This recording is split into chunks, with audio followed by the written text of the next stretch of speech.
Time for Dart Talk. Brought to you by thedartzone.com.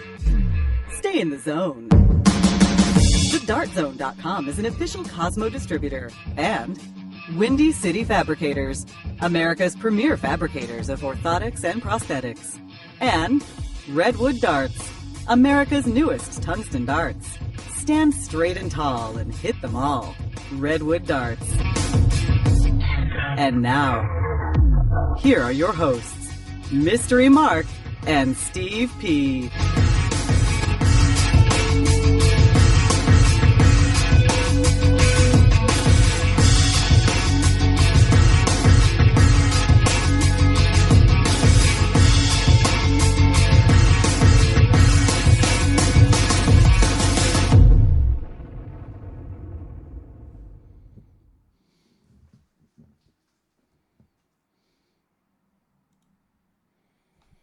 Hey, welcome to Dart Talk. Welcome. We're back. Hello, hello. Get ready for glitches.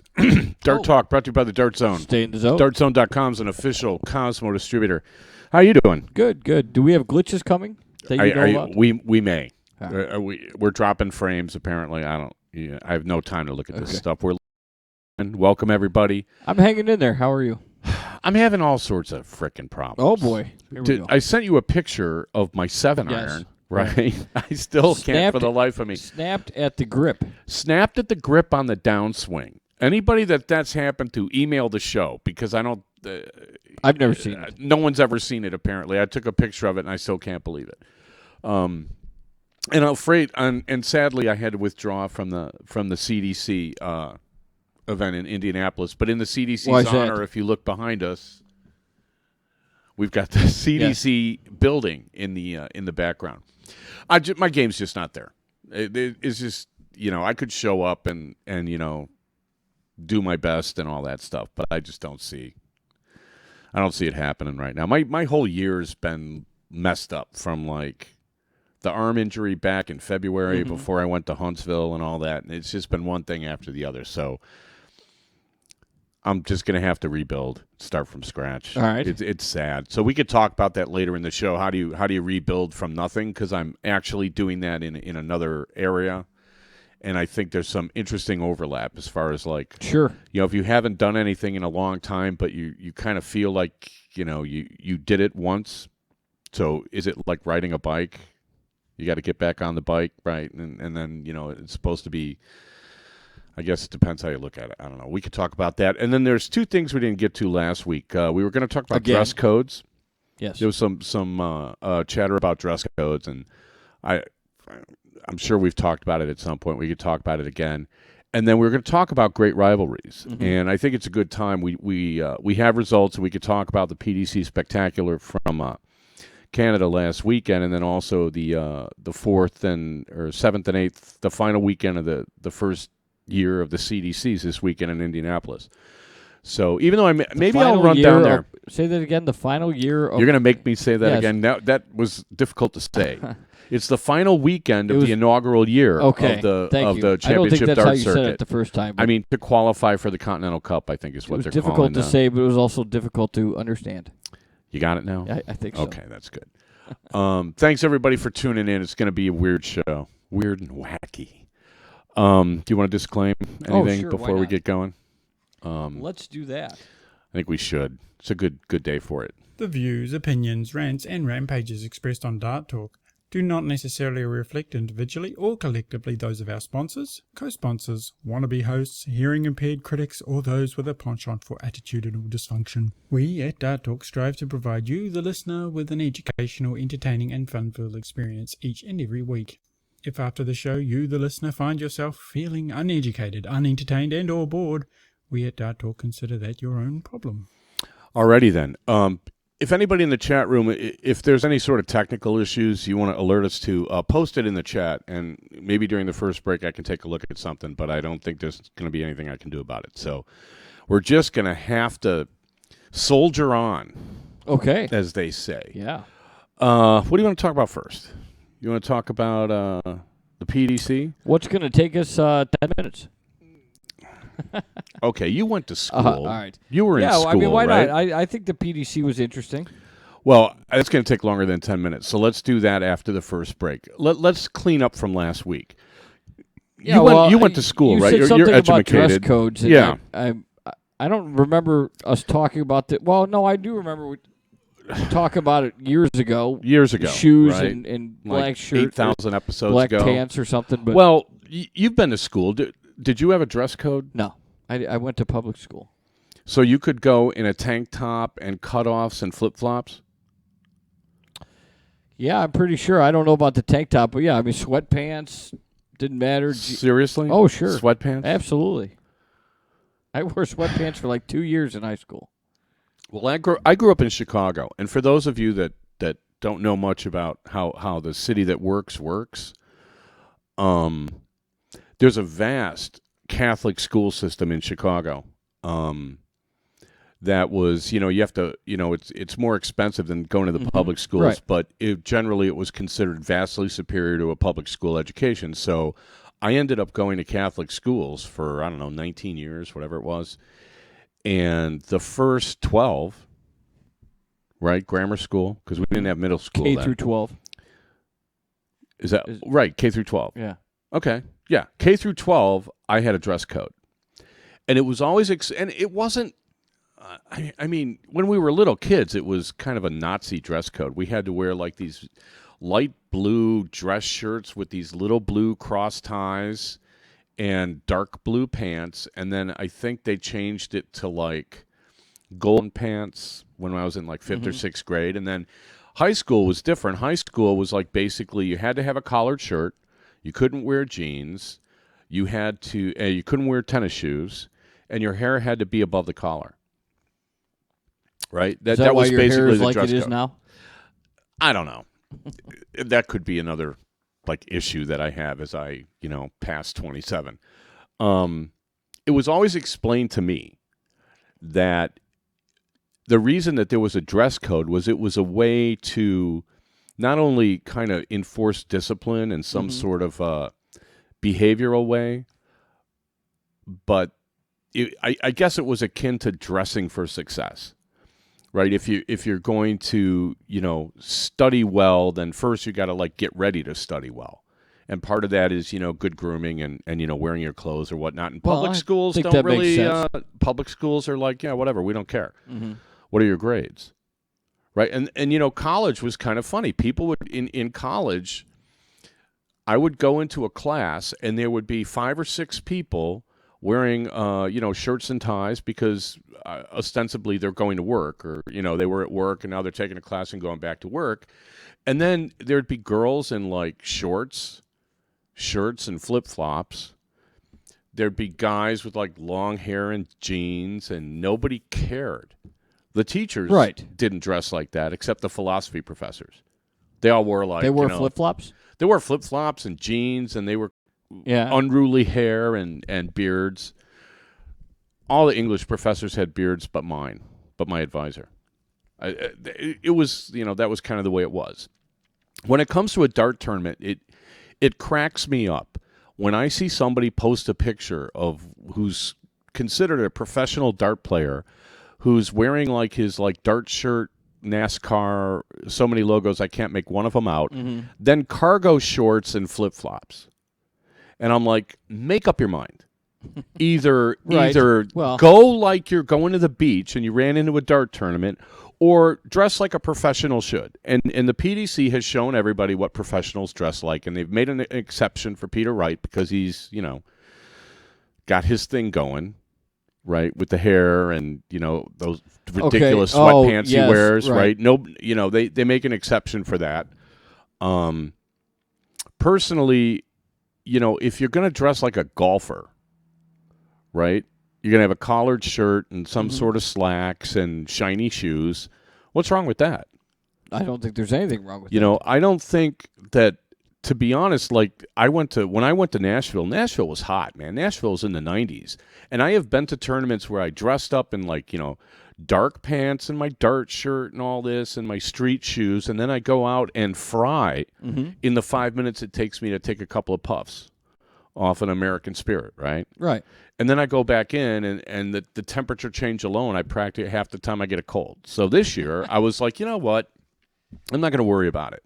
So I went in cargo shorts and I wore like Skechers and felt comfortable the whole time. And I was like, I can play like this. It doesn't, to me, I'm not going to play any better if I'm wearing long pants or short pants. You know what I mean? I don't think that's going to affect anybody. I mean, but if you're trying to sell the sport as a profession, then everyone's got to get on board as far as like, what are we supposed to look like? Well, there's a reason why they, are supposed to, in other sports, wear suit and tie or, dress casual to get on the bus and travel or to get on the plane or at the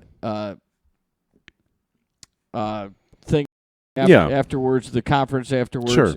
I mean, they're expected to dress nice and look nice. The Yankees won't let anybody have facial hair. But that's a little strict. Well, but everybody's got certain rules. But they're Yankees. It's all about being professional. But but that's part of being on a team. Mm-hmm. This is our team, and this is how we do things. And if you're going to be a member of this team, this is how you're doing it. And I think the PDC kind of missed the boat by making one exception here, one exception there, instead of making it a uniform kind of thing. I mean, they've been accused of this in the past. Same thing with changing the rules every year, but that's kind of a different conversation. I mean, when you look at NBA players who are like not playing, like they're hurt or something, and they're on the bench. I mean, these guys are all clothes horses, right? And they outdo each other to look good. If a lot of the athletes are like that. They have like a lot of disposable income, and they spend it at custom tailors. Apparently, I don't know where you get pink suits, but apparently they're available. I'm sure you can find them. Somebody will make one for you. I'll get you one for your birthday next year. When it comes to the darters, I remember saying something about your birthday coming up, I should say. Oh, right. A pink suit. iTunes cards.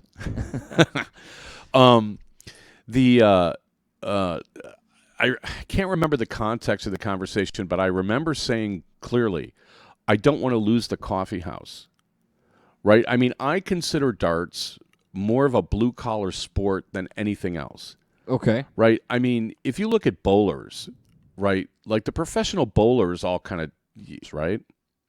Business casual. I mean, businessmen dress like golfers. You wear like a collared shirt and a clean slacks and some shiny shoes. And you're fine. Yeah, I think I have an issue with some of the dart shirts. I mean, not everyone can be a designer, and I'm not wild about some of the shirts, but, they're not all terrible. Some of them are pretty rancid. But for the most part, I mean, it's like, okay, that's fine. But I never saw any sort of parameters. Like, okay, the back of your shirt can only have your name and if you have like a sponsor logo. A logo. Yeah. Well, no, actually, the PDC, you can't have sponsors on the back. The sponsors can only be kind of above where your pocket would be, stuff like that. And guys have like all sorts of shirts. But I think the fuss that I saw on Facebook was, banning certain shirts from certain events. Well, if you have, we've talked about if you have a collared shirt, even though it's got a bunch of stuff all over it. Yeah. Okay. But it's a collared shirt, slacks, and nice shoes. Yeah. Even though if it's eccentric, that's no different than John Daly wearing Zuba-looking pants on the PGA Tour. Those things are an eyesore. Wow. I mean, the fact that somebody would allow you to purchase them, I think that you're lacking in friends that exercise sound judgment. Now, that being said, okay, I mean, but it's like if that's more your extreme. shtick, That's if that's more your extreme shtick, than wearing eccentric shirts. I'm just saying, it's like when I look at a baseball team, one of the things that I really hate are when, like, because they all wear long pants now. Mm-hmm. Every now and then, one player will have the short pants and show the stirrups. And I hate that. It's like everybody either show them or don't show them. But if you're on a team, then, look alike. Right? It's one thing that your shoes don't match anymore. Like, what is the deal in college basketball now? Nobody has the same pair of shoes. No, I don't think it looks stupid. Yeah. It looks like I don't understand it. They may as well go shirts and skins.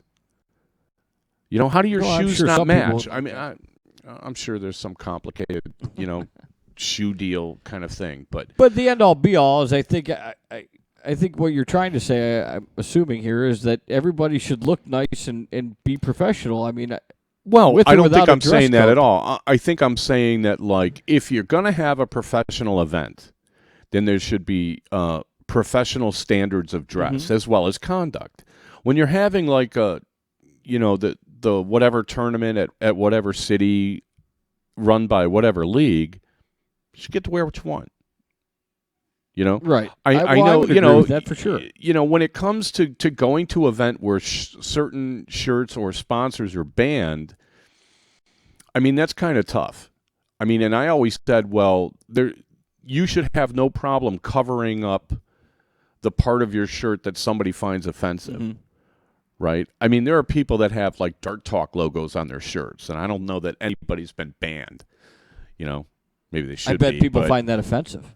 Well, I don't think we've deliberately offended too many people. No. I don't think we've deliberately offended anybody. We have offended people. Well, I've deliberately offended people in the past. I just haven't done it on the show. That's my point. Yeah, Dart I've been Talk. good. Well, I've been good on the show. Well, right. I don't think Dart Talk has deliberately offended anybody. No, but I mean, sure if X company is sponsoring a tournament, and they don't want to see Y company's logo in the dart hall, yeah, are you really that petty? Is that really your deal? Yeah, I mean, because if you are, why should anybody patronize you? I mean, it's getting to the point now where companies are really stepping up against discrimination and stuff like that, but I don't see dart companies doing it. You know what I mean? I mean, I know it's a competitive business and, they're all fighting for market share or what have you, but enough's enough. You know what I mean? It's like, this guy has Cosmo, this guy has L-Style. We all get along. What's the big deal? They're flights and barrels and shafts. I mean, come on, man. So, I mean, there needs to be some sort of sanity. In the electronic world, I don't even understand half of it, so I'm not even going to speak to it. I mean, some of this stuff is pretty. People take this really seriously, and I just kind of shake my head as a player. Well, I would think if you're sponsoring the event, and you get people that are sponsored by the competitive company, you would still want them there, so they wear their stuff. But you're actually trying to turn them, right? So you want them there, and you want to prove that they're the better company, and maybe they shouldn't. See, golf never has this problem. I mean, if Cadillac is sponsoring a golf tournament and Tiger Woods shows up in a Buick shirt, nobody's going to complain. Right. Or a Toyota shirt. Right? It's not GM, right? I mean, they give away a Toyota, and if you're wearing a Cadillac shirt, they still give it to you when you get the hole-in-one. Right. I mean, it's sort of like, you're all corporate partners of the sport, so you should all be getting along, even though you're competitors. Like the soft tip machine makers, I don't really get kind of some of the animosity that I'm picking up, but I don't have to worry about that. Right. Are we on a break? We are. All right, we're going to come back, talk a little PDC Spectacular. You're listening to Dart Talk with Mystery Mark Steve Poncielman. We'll be right back.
The views and opinions expressed on Dart Talk are those of the hosts. They in no way should be misrepresented, misinterpreted, or made to claim that the universe is against you, your family, your city, or the darting community at large.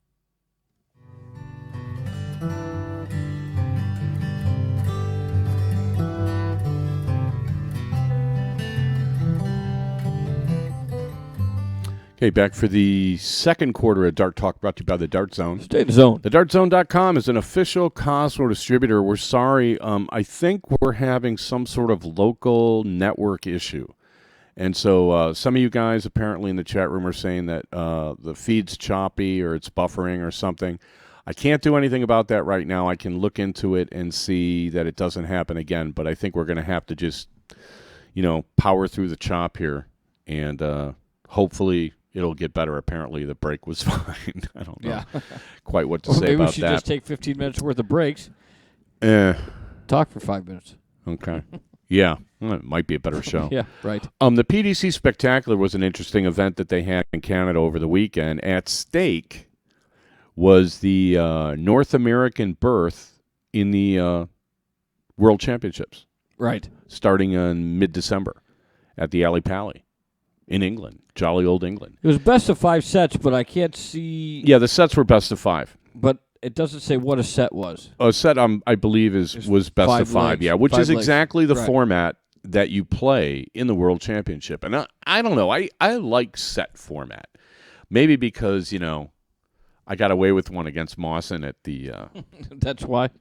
Well, no, because it turned out I won 3-2, and he won one more leg than I did. Mm-hmm. So Right. he immediately was wow, what are we playing sets for?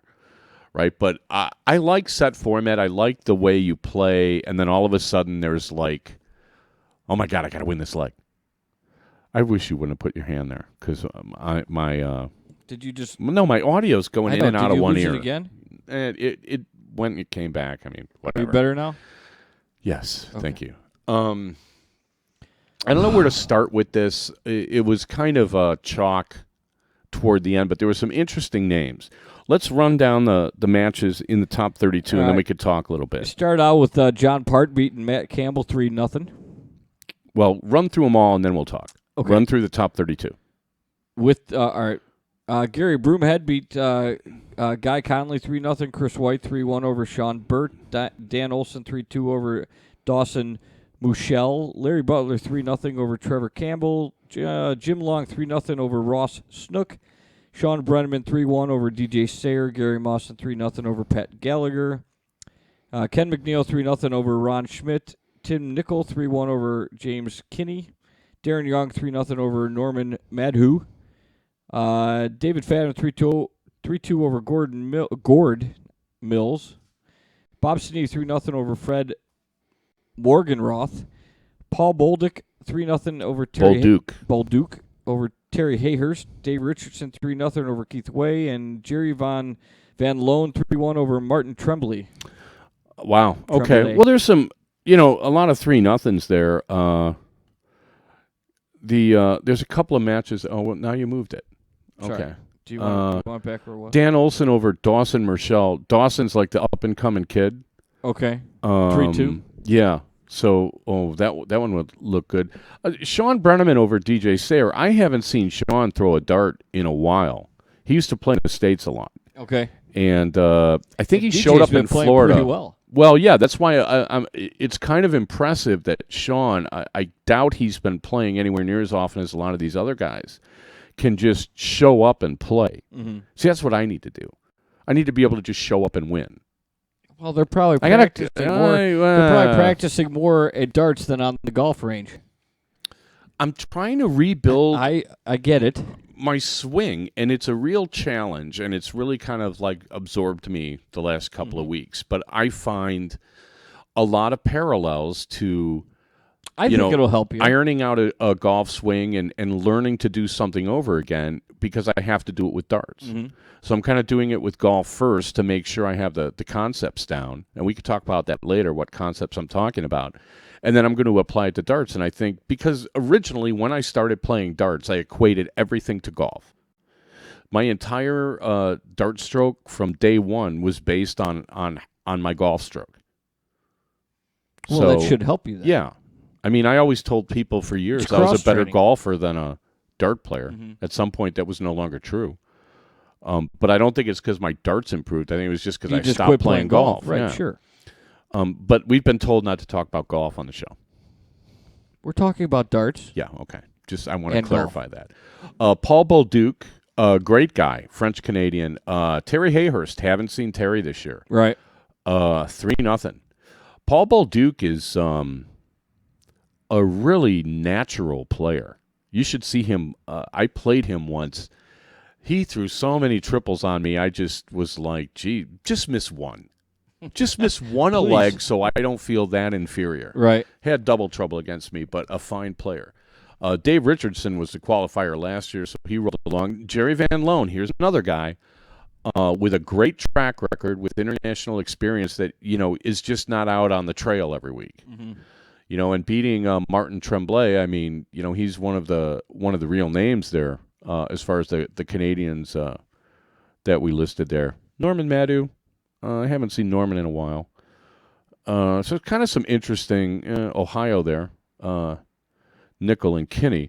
Does it say how many people they had and who didn't qualify? Because there's some Not names. on this page, it doesn't.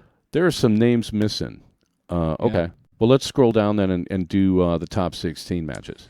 So then you get John Part beating Gary Broomhead 3-1. Dan Olson gets by Chris White 3-2. Larry Butler 3-0 over Jim Long. I don't even remember saying Jim Long's name in the front. Yeah, he played. Yeah, he was there. Oh, there he is. He beat Ross Snook. Ross Snook. And I, Jim Long's a great player. I mean, I think, I don't know how much Ross has been playing, but I like Ross. Sean Brenneman gets by Gary Mawson 3-2. Ken McNeil 3-1 over Tim Nickel. Darren Young 3-0 over David Fadum. Paul Bolduc 3-2 over Bob Seneve. And Jerry Van Loan 3-1 over Dave Richardson. So there's Jerry Van Loan again, getting by last year's winner. Mm-hmm. Paul Bolduc wins the deciding set against young Bob Seneve. Whitewash. Darren Young 3-0 over Fadum. I think that would be kind of surprising. I think that probably is more of an indication of where Darren's game is at than the previous round. I think if you beat David Fadum 3-0, you got to feel pretty good about your game. I would think he goes into the next round feeling good. Right. Right. I don't know what you went back for, but. He beat Norman Madow 3-2 or 3-0 also. Well, right, but Norman has not been playing the steel tip circuit like David is, and to be honest with you, if you're not out there playing every week somewhere, you're at a huge disadvantage to these guys, and I honestly don't know how Sean Brenneman's doing it. I don't know if he's been playing a lot in Canada or not. Maybe I should try to get a hold of him. What else we got? Larry Butler 3-0 over Jim Long. Mm-hmm. It's a little payback for I think Jim beat him in Michigan at Midland. Oh yeah, last year, if I'm not mistaken. All right. Which I probably am. Dan Olson 3-2 over Chris White. Dan Olson, he's always there. And then Gary Broomhead's a great player. Gary was in where did I see him? He was at. He was in Nashville. He finished top 4 in Nashville. Ever hear his name, really? Yeah. Oh, okay. Well, it was a BDO event, so right. I think he was down there for BDO points. So I mean, there are guys trying to qualify for the World Championships, and I know for a fact that John was after this one. And okay, so let's go top 8. You go to the quarterfinals. John Part takes care of Dan Olson 3-0. 3-0. Larry Butler 3-2 over Sean Brenneman. 3-2. Darren Young 3-0 again over Ken McNeil. And Paul Bolduc 3-2 over Jerry Van Loan. Yeah, those 3-2 matches, I bet you were fun to watch. Mm-hmm. So Darren hasn't dropped a set yet. No, not yet. 3-0, 3-0, 3-0. Just rolling along. Part 3-0 over Dixon. Pretty close. So you got Part, Butler, Young, and Bolduc. Mm-hmm. Are you surprised by any of that? Well, I don't know who Paul Bolduc is, so I guess that would surprise me. I'm definitely not surprised by Darren Young and John Part or Larry Butler. So, I don't like know. I said, it was kind of it's a chalk. tough field, though. I mean, it's a very tough field. I mean, I'm looking at some of the draws. I don't and know. I had a different source I don't know for based this, on just from earlier things, though, whether you're saying chalk, whether Darren Young and Larry Butler would be top 4 seeds, though, not with Chris White and Darren's going to be the number 1 seed in any North American event unless John is. Okay. And because John plays on the regular PDC tour and doesn't play much here, it's hard for him to get ranking points in something like the CDC or something like that. When it comes to like the whatever ranking system you go by, how's Darren not number 1? Right? I mean, he doesn't try, when it comes to BDO points, I mean, Darren doesn't go to those things, so he's not going to be on the top of the BDO list. Sure. But, when it comes to long format 501 steel, who does better than Darren? Who's done better than Darren the last 3 years? I mean, I don't know who. I mean, he may not win every week, right. but he wins the preponderance of the events. Sure. I mean, it got to the point on when we had like the PDC events here, he had the following year locked up before the previous year was done. So right. and they basically took his spot from him. And to Darren's credit, he didn't whine about it and be like, oh, well, you ripped me off and la-di-da-di-da. He just went about his business, and, I give him a lot of credit for that. Some people would have been, pitching a cow on Facebook forever. I mean, so I kind of like that. It's like, let's move on. And so we'll move on to the semifinals, and Larry Butler defeats John Part 3-1, and Darren Young, once again, 3-0 over Paul Bolduc. To go through this field, that's 12 straight and not sets. drop a set, 12 straight. That's pretty impressive. Yeah. I don't know how many of these sets he's winning 3-0, but right, that's a good question. You also gotta understand that there's breaks of throw involved because it's alternate start every set. So if you start the first game of the first set, then the other guy starts the first game of the second set. Right. So there's breaks of throw involved here. Even if he's going first every time, he's still breaking a guy in the second set. Right, at least once. Yeah. But then, right, on alternate sets, he could be breaking them twice. What was it? What was the other? Was it 3-1? Larry Butler over Part? 3-1, yes. Wow. I wonder what the quality of play there was.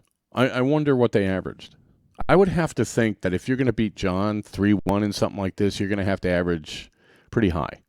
And hit, unless he's just having a doubles. Bad day. Right, but your double percentage has to be pretty good. Yeah, I would think. Yeah, I would think that, John's not the kind of player who's going to give you extra shots at a double. I would just think from this whole thing so far that Darren Part was smacking his doubles pretty good. Yeah. Not losing a set. And then you get to your finals, and Darren Butler finally loses a set. Darren Young finally loses a set, and he loses 2 of them to Larry Butler, but he wins 3-2. Yeah. So Darren Young beats Larry Butler and qualifies for the World Championship. I don't know. I think in the last set, Larry went first, and Darren broke him right off the bat. And I think he threw a ton 77 in that first leg. And then you were reading that Darren missed a 9-darter? Yes, he missed a double 12 for a 9-darter in I can see if I can see it real quick. Okay. I don't see it, but this is Darren Young landed a 177 as he broke throw in the opening leg before posting a 13-darter to go up 2-0. Right. That was in the final. Yeah, and then Larry held, and then Darren wrapped it up. Yeah. I mean, getting up that one break at the end, and throwing a maximum, I mean, it's all about timing. It's all about timing. Throw your ton 80s on the other guy's throw and throw the ton 40s on your throw. In the semifinals against Paul Bolduc, he missed a double 12 for a 9-darter. Or no, against McNeil, whatever. Okay, that was top 8, I think. Yeah, top 8. So, but I mean, I've seen Darren. I bet he was throwing pretty well. I've seen Darren throw a 9-darter. He did it on the board next to me, and I think it was the last time I was in Philly, like 4 years ago, something like that. So it's good to see. I mean, this notion somehow that like the darts are so vastly superior in England than it is here. I mean, I don't know how much I buy into that. I've seen Mawson throw a 9-darter. I've seen Darren throw a 9-darter. It would be good to see their averages, though, just to get an idea. That's the thing that really where we fall down is we don't have the coverage of the tournaments as the tournaments are going on. It's one thing to not have, television or live stream or something, but maybe this like Dart Connect thing where you're punching in the scores and then they're streaming, so you can watch the scoreboard like the Live Darts website. At least gives you something. So supposedly average over 100 against Paul Beauduc. Who Darren did? So says one of our guests. That Darren averaged over 100? Yeah. Darren's averaged over 100 before. I think almost every player that's on like the CDC tour card list has at least averaged 100 in one match. Except that a lot of the matches are shorter. So I mean, I don't know how significant that is. That was the thing with the Players Challenge Series is we were getting numbers and it was longer format. And you could see, once guys got used to it, the averages started to creep up. Everybody was kind of like 79, 80, and then they started to go up like, up into the middle 80s. And it's like, if we could have kept it going, then I think you'd start seeing guys start throwing in the low 90s. And then, it builds up from there. Right. And when you want a high average, you need the other guy to be playing well, too. According to guest 277B, who wants to remain nameless. 277B. John what are these guys like afraid to put their names on? I don't know. Why don't you just put a fake name? Part was number Amos 1, Otis. McNeil was number 2, and Sidney was number 3. In the seeds? Apparently. Part was number 1. Who? Ken McNeil and then Sinev. Okay. I don't know what they use for seeding. I don't but either. It didn't really matter. I don't know who guest 277B is either, so take it with a grain of salt. But we should give a says prize to like the most imaginative name in the chat room. He just also to make said people Larry like won put 3-0 on. over Sean, and it was recorded incorrectly. I don't know what that means either. Well, I don't know. That was guest 277, not 277B. So maybe there's more than one 277. Yeah. I don't know. Sean Brenneman, I always liked his approach. He's got a low maintenance kind of stroke. It just sort of stands there and whips him in there. I always enjoyed watching him play. I was always wondering how is he so accurate? Mm-hmm. And I never really got a chance to sit down and really talk nuts and bolts with him, but maybe someday I will. All right, we're going to take a break, and we're going to come back and talk about something else. What are we going to talk about? What was the other thing? Oh, the rivalries. Rivalries. Yeah, we're going to talk rivalries in about 60 seconds. You're listening to Dart Talk with Mystery Mark, Steve Pananciamo, and if you're still having issues, post something in the chat, and we'll be right back.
was longer than 60 seconds. I apologize. Are you ahead of me? I am ahead of you. I told you I wasn't ready. I know. The song was ending. What do you want me to do? Dart Talk agrees to adhere to the Geneva Convention in treating fairly its prisoners in their war against lackluster darting administration and behaviour.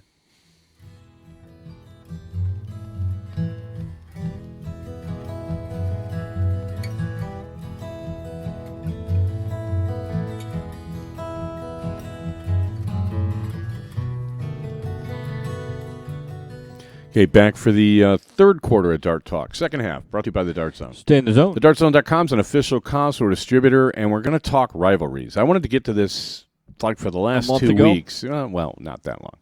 And we kind of haven't gotten to it. So here, let me pose this to you, okay? When I'm talking about rivalries, there's two kinds of rivalries. There's the kind of rivalries where the players are really into it, and then there's the kind of rivalries where the fans are really into it. Like, if you just join the Bears or you just join the Green Bay Packers, you have no idea how upset the fans get with what happens in the Packer-Bear games that they watch twice a year for however long they're alive, right? I've been watching Bear-Packer games since I was a little kid, and I'm still mad about Dave Wannstedt going for two with this stupid Raymond Harris swing pass. I'm mad about Charles Martin spiking Jim McMahon back in 80, whatever it was, 83. You know, stuff like that. I mean, so we have two kinds of rivalries that we could talk about in darts. So one is the ones that the fans would really want to see, two guys going at it. Right. And then the other one is, you know, kind of players that for one reason or another, you know, when they play each other, they raise it up, you know, to another level, and it's like playoff hockey. Is a player against player more from a hatred kind of thing, or just because each player knows they have to play well? I mean, is there a I think for it to be a real rivalry, there's got to be some sort of, I'm not going to say hatred, animosity. Yeah, there? I think there's got to be some sort of, you did me wrong and it's payback time kind of angle to it, right? I mean, that was the thing, like when Delfino wanted to play me, it was like, why me, man? I'm like, why don't you go play this guy or go play that guy? What do you want to play me for? He only wanted to play me because I had the show. Okay. Right? The guy's never beaten me in his life, and now he wants to, you know, whatever. I mean, it was fine. But I don't have any rivals because I'm unrivaled. Right? There's no one quite like me, right, when it comes to I'm not exactly sure what that means. Well, because I'm not like a regular anymore on the dart circuit, so the expectations for me to go and win can't be there, right? So anything I do now is sort of like, I'm going to be, I guess I want to be Sean Bressman or Jerry Van Loan. I just want to show up and win, and then I'll see you in 9 months, or I'll see you in 18 months, or I'll, you know, when, you know what I mean? I mean, that's kind of where I'm at right now. I mean, right now I'm pointing toward Huntsville, and that's in February. What is this, August? I got plenty of time to get ready. I would, right? And I may pop into a tournament between now and then, but I may end up in Philly. You never know. I'm like starting in the middle of December, you won't be able to walk to the range. Why is that? Well, it's because it's going to be snowing and you're going to have... They have enclosed heated stalls. Oh, okay. I'm telling you, man. So that won't force you to work on your dart game. How many people can walk to a driving range that's a little bit south of you, or make a left turn, go a little north, and be on a golf course? Right. Not many. Not many. I mean, I should take advantage of that. I can also walk to like 9 dart bars, so I should take advantage of that too. Give my liver a rest. Okay, so off the top of your head, give me 3 matches that you want to see with, like, you know, American or Canadian dart players that you would be like, if you're in a dart hall and you heard the match being played, you'd be like, what board was that? I want to go check that out. Well, that's kind of tough. Well, I mean, I think if you heard that John Part and Ken McNeil were playing, you know, they have to play each other a lot. in Yeah. Canada. I would imagine that they have quite a history. Yeah, I mean they've played doubles together and they've knocked heads together, and I mean Kenny. I could see them each wanting to beat the other in a friendly, not the animosity type way, but since they're friends. Okay. I think John, is he from Ontario? I think one of the Ontario players against John, like I would think, like somebody like Jay Barlow, who's from the same part of Canada as John Part, and I know has beaten Part in the past. Mm-hmm. So, it's got to be a player that knows he can win, and then the other guy also knows he can win. So, it's got to be where, you've knocked heads before and you've at least succeeded once or twice, right? I could see you against DJ Sayer. Why? How'd you come up with that? Kyle Schwarber? There's an animosity there a little bit. Is there? Oh, sure. DJ's got animosity to me? Or the other way around, maybe. Oh, I don't have anything against DJ. He's wrong a lot, but outside of that. Yeah. He's been playing a lot better and way more often than I have. He'd probably be the favorite these days. Sure. I'm not sure 18 months ago if he'd have been the favorite, but he'd be the favorite now for sure. Actually, DJ against Gordon would probably be a more interesting match. Yeah, but they're really good friends. Well, but you need that for a rivalry. Well, I right. mean, it's like, you're good friends until you get to the hockey, and then you want to beat each other's brains out. Sure. I mean, that's what a rivalry's all about. Well, that was the Part McNeil thing. Oh, right. Yeah. Well, Same concept. yeah, I was just wondering, I don't know if Ken McNeil's from the same part of Ontario. I had a long talk with somebody about the Ontario dart scene. Maybe it was Clive Davis or something, and they were kind of telling me, well, I can't remember his name now. It was anyway. Well, just forget it. I can't really quote anything that was said there. All right, so you like Ken McNeil and Part. You like who else? Me and DJ. You and DJ. You think people would want to see that? No, I would. You would. Okay. Who else you got? I'm trying to think. I don't know, because I don't know enough about these players. Like, I don't know who Darren Young's so-called rival is or a really good friend is, or, I know Larry Butler and Bob Seneve, but I don't know if that would be a really must-watch rivalry matchup, even though those guys are doubles partners and really good friends. And, I don't know if that would really be much must-watch TV. So Well, to speak, I guess one rivalry would be if you took. I mean, I don't know that there's anybody who's really got it in for Darren. I mean, there are probably guys that. Okay, let's think of somebody the that thing is, everybody thinks wants he's to beat just Darren. as good as Darren, Right. and wants to crack at him. Yeah. Like, what about somebody like Ray Carver? Would that be an interesting, Ray against Darren?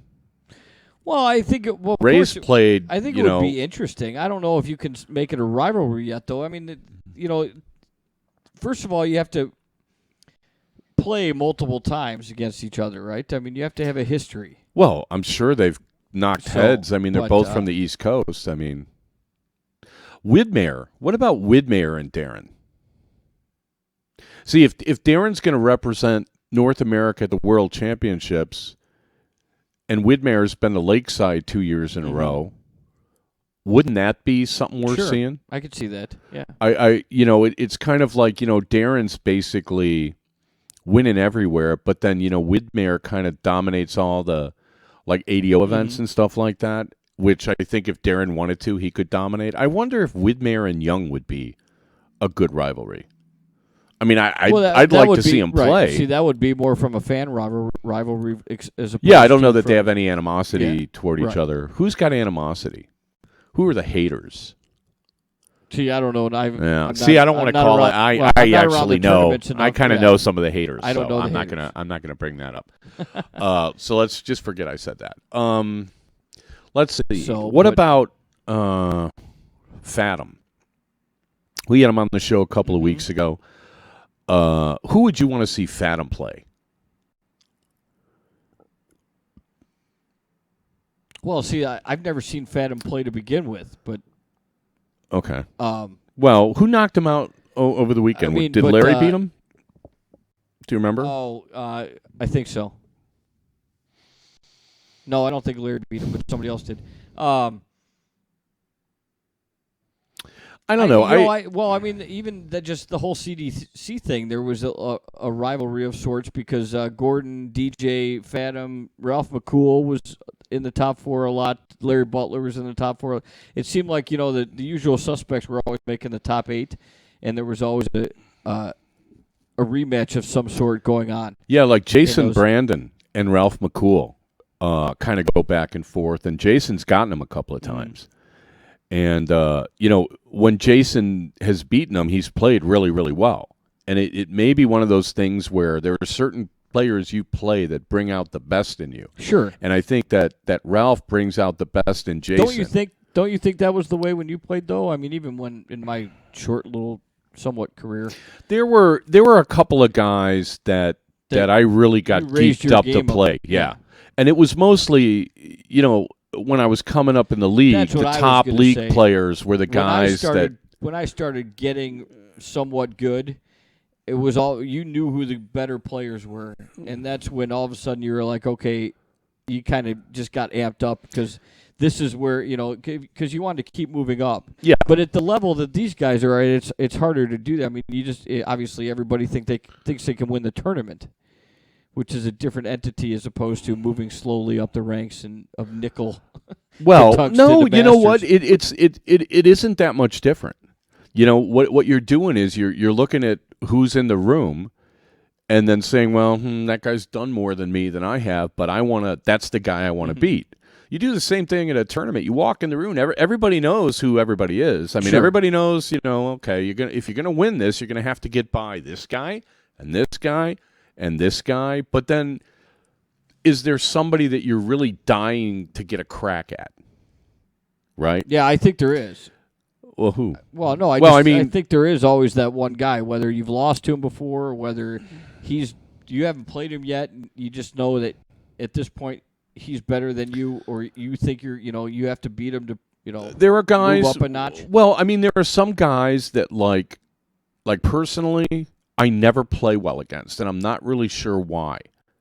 There's a couple of guys that I always seem to play well against. Mm-hmm. Not sure why. There are a couple of people that I always seem to get by no matter what I throw. Not really sure why. So it's kind of weird. I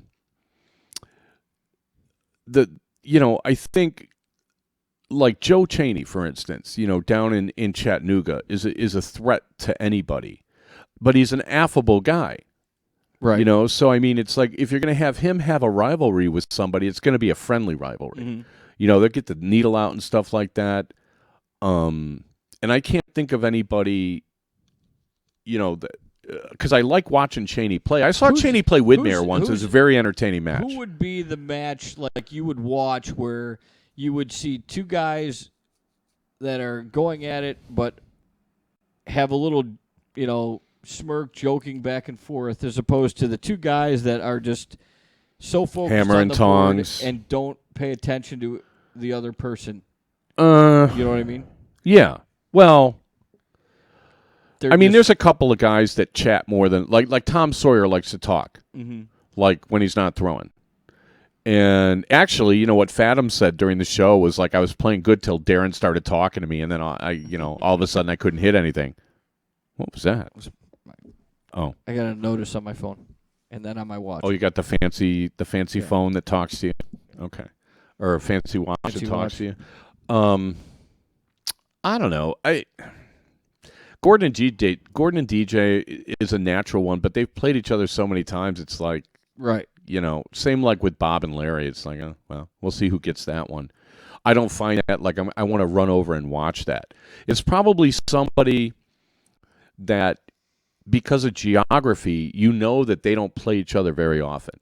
So I think like something like Elliot Milk against like Tom Sawyer or something like that, where maybe they only play each other twice a year. I remember I went in the last 4 years. I don't know how many tournaments I've been to. I bet you I've only played Darren Young twice, and he says he's beaten me every time. So he obviously doesn't remember the time I beat him in Virginia Beach, but that's fine. I mean, it's weird how even though you're going on the circuit, there's guys you just don't play. Mm-hmm. Right. Right. Like I would have, like me and Todd Baumgartner played twice in 1 year, where I beat him once and then he beat me once, and they were both great games, and whoever won played really well. And I was like, man, I wish I could get this every week. But then, he's kind of on the East Coast and doesn't travel much and stuff like that. So maybe we need to be looking like at the CDC for the rivalries, because at least people can see them. Right. You know what I mean? So we'll kind of see see how things shake out this weekend in Indianapolis. There's a CDC. They're going to have 7 and 8 events, 7 and 8 this weekend. Right. And that was kind of the point I made earlier. It seemed like there was, the usual suspects were always involved once you got to the top 8. And then, and slowly I think those can evolve into, if it keeps happening, you're going to constantly get these guys playing each other. Yeah. Well, yeah. And the top dogs, I mean, who's going to knock them off? Mm-hmm. It's going to be interesting. We'll see. The CDC next year is going to have probably way more people that you've heard of playing it. So that'll be interesting to kind of see. Where are we on time? Oh, we're way due for a break. Okay, we'll be back. This will be a quick break. You're listening to Dart Talk Mystery Mark. Steve Ponce, we'll be right back.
Forevermore warned that you consume this show at your own risk, and that Dart Talk cannot be brought to justice in any court or by any government, including and not restricted to the grand spaghetti monster of the Triple 20.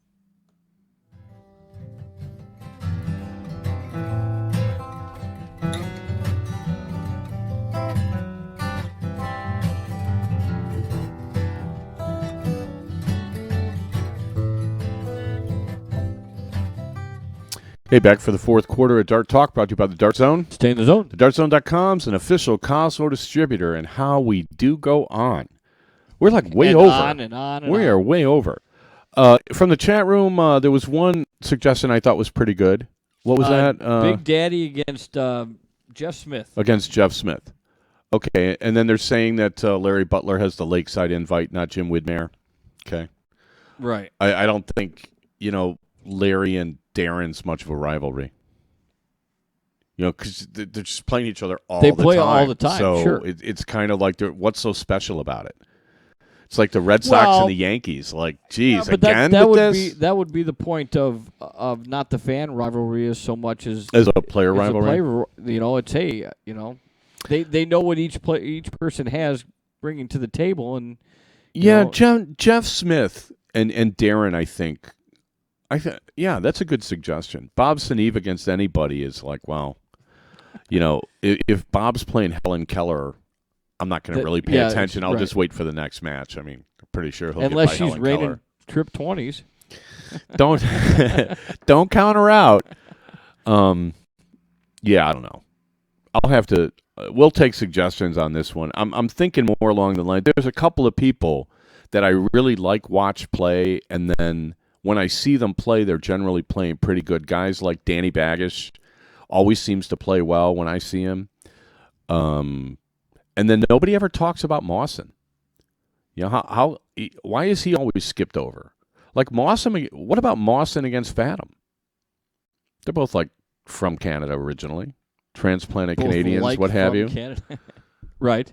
I don't know. I don't know if they're from the same province and all that stuff. Mm-hmm. See, that was the thing that the guy told me about Part was like that there was a bunch of great players that came out of Ontario, and it was kind of like, you know, the way he described it just cracked me up because it sounded like the local league, where it's like, you know, Well, even Darren Young getting and John people's Part. respect isn't as easy as you might think. Darren Young you know? against Part. Those guys play enough against each other where I could see that would be a very good rivalry. Well, yeah, and you know, it's John, who's got more international experience and big stage experience than John Part of the North Americans? I mean, no one. So, be interesting. Next week, we're going to talk about practice because apparently I said we were going to talk about it this week, and we're not going to have time to get into it. Okay. I want to talk about what you should be focusing on based on where you're at as a player, right? If you're a beginner, you should be focusing, I think, more on along the lines of getting your fundamentals straight. Mm-hmm. If you've been playing for a long time, then your focus should be probably more towards, well, what do you throw at? Once you learn how to throw a dart, you have to learn what to throw at. Sure. And when to throw at it. Right.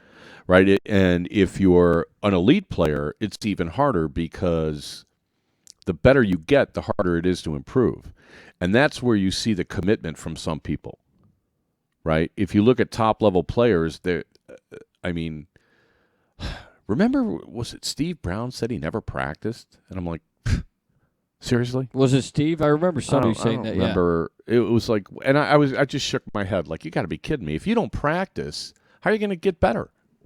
Think you're just going to wake up better one day because the sun was shining? I mean, I just don't get that Right. thinking. Yeah. And if you look at the good players, they enjoy practicing. You have to figure out a way to make practice fun. So we'll talk about all that stuff next week. We'll have results from the final CDC events of not the final event, but the last regular season event, I guess, from the CDC next week, and Sure. we'll say who's qualified for the Continental Cup, and we can handicap that. Talk about that. Yeah, we'll come up with some other stuff too. Also, if you follow us at Twitter, or if you follow us on Twitter at Dart Talk, I have been tweeting some weird stuff. Really? Yeah, like little. I think I tweeted a picture of that 7-iron. Nice. Oh, and then there was some Amish people putting. Were there really? Apparently, the Amish can putt. So Okay. I posted a picture of Amish people putting. I don't know that you can live without this kind of thing. So you could follow us at Dart Talk on Twitter.